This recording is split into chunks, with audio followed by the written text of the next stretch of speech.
这几年Samyang推出了几支索尼 F1 卡口的定焦镜头 ，f2.8 光圈就包括 18mm、24mm 及 35mm， 45mm 就推出了 f1.8 的光圈，还有那支 85mm f1.4 等等的镜头。这几支镜头都让索尼用户口袋里省了不少钱，镜头表现也得到很好的评价，皆大欢喜。最近Samyang又推出一支 75mm f1.8。刚好夹在 45mm 及 85mm 镜头之间。今天我们就来聊这支 75mm f1.8 表现会是如何呢？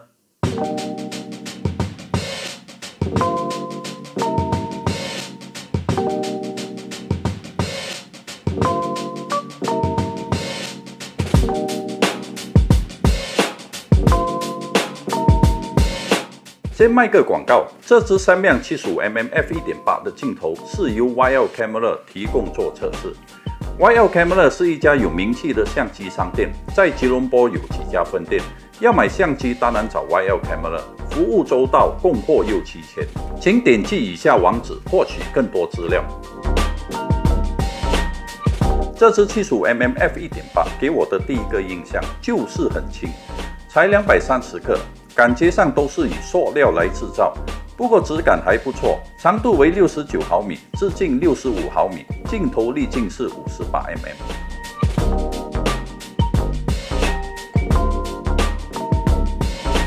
当然，这支镜头是以拍人像为主，一般摄影师都会选择 75mm 或 85mm 拍人像。虽然这支 75mm 的焦段比起索尼原厂的 85mm 要短10mm， 不过这支 75mm 的最近对焦距离只有 0.69 米，而索尼的 85mm f1.8 的那支镜头要 0.8 米，所以我觉得两支镜头对比的话，焦段的差异应该不会有太大的影响。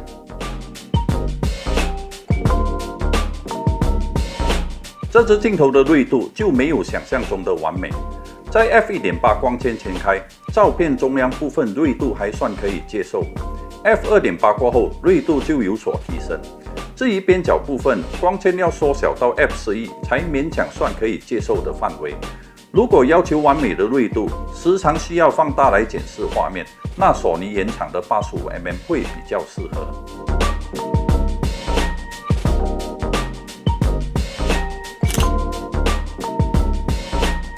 Samyang 应该主打这支 75mm 为人像镜头，拍摄模特主要是以人物及背景虚化为主，边角锐度也不是那么的重要了。边缘视光 f2.8 就比较明显 ，f5.6 以后才会完全消失，或者使用软体来做修正，都可以解决。镜头只有稍微的变形，也不必去做什么修正都没问题。这支镜头是使用静音的 SDM 马达，不怕收录到镜头对焦的声音，对焦是相当的快，使用 AFS 或 AFC 对焦几乎都很准，又很可靠。虽然Samyang是以制造手动对焦起家，这几年推出的自动对焦镜头都很令人满意。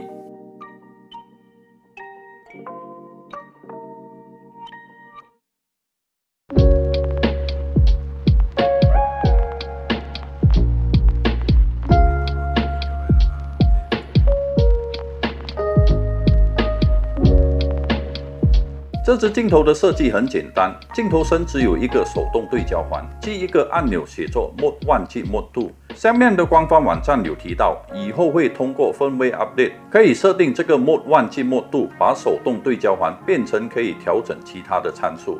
目前 Mode 1是完全没有什么功能，而 Mode 2是把这个对焦环变成可以调整光圈。原厂索尼已经有一颗 85mm f1.8， 这支镜头到底有什么特别？再加上没有仿成仿低的功能，那为什么还要买这支 75mm 呢？我会喜欢这支 75mm， 就是因为它的体积小、重量轻，拍人像、拍特写的照片都很适合，带出门可以轻轻松松的拍照，没有重量的负担。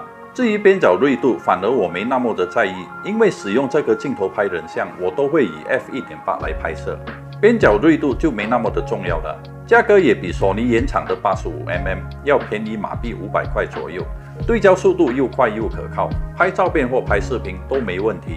那就要问问你自己，边角锐度对你很重要吗？如果是的话，预算又足够，那么索尼 85mm f1.8 那支镜头就比较适合你了。这支三亮的 75mm 是一支好镜头，不要被我以上的测试结果吓到。在做镜头或相机的测试，我多数会拿数以同一级的来做比较。虽然边角软了一些，也不代表这支镜头完全是不能使用的。测试只是做一个对比，看看它的表现可以达到多少分等等。很奇怪，我对轻便的器材会比较喜欢带出门。好了，今天这个测试视频就先到此为止。这支镜头就是那么的简单，也没什么可以多说的了。我是很喜欢这支镜头。你已经中毒，让我帮你解读。我们下次再见。嘿嘿，我是摄魔啦，摄影的摄，请按 Like 及 Subscribe。